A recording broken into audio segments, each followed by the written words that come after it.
এই যে দেখছেন সাদা টুপি পরা এই ছোট ছোট মুখগুলো, এরা সবাই একসাথে ভাত খাচ্ছে, কিন্তু কারো হাতে মায়ের হাতের লোকমা নেই। এই বয়সে আমাদের সন্তান যখন মায়ের হাতে ভাত না খেলে অভিমান করে, তখন এরা নিজেদের হাতে ভাত মেখে খেতে শিখে গেছে। মাছের কাঁটা নিজেই বেছে খায়, কারণ মা তো ফাঁসে নেই। শুধু ভাত খায় না, নিজেদের কাপড় নিজে গুছিয়ে রাখে, নিজের বিছানা নিজে করে।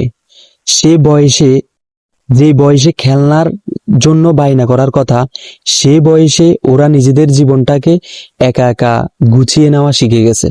জানেন কেন? কারণ ওদের একটা স্বপ্ন আছে, বড় আলেম হওয়ার স্বপ্ন, মা বাবার মুখ উজ্জ্বল করার স্বপ্ন। এই স্বপ্নের জন্য ওরা হাসতে হাসতে নিজের শৈশব কোরবানি দিয়ে দিয়েছে। রাতে যখন সবাই ঘুমায়, মায়ের গায়ের গন্ধটা ওদের খুব মনে পড়ে। তবুও চোখের পানি মুছে ওরা তাহাজ্জুদে দাঁড়ায়, বলে, আল্লাহ, আমার মা বাবাকে তুমি কষ্ট দিও না। ওরা শুধু ভাত খায় না, ওরা এক একটা লোকমায় নিজের ত্যাগ খায়। আল্লাহ, তুমি এই ফুলগুলাকে কবুল করো, আমিন। ভিডিওটি সবার মাঝে শেয়ার করে দিবেন। একজন মাদ্রাসার ছাত্রের জন্য দোয়া করুন।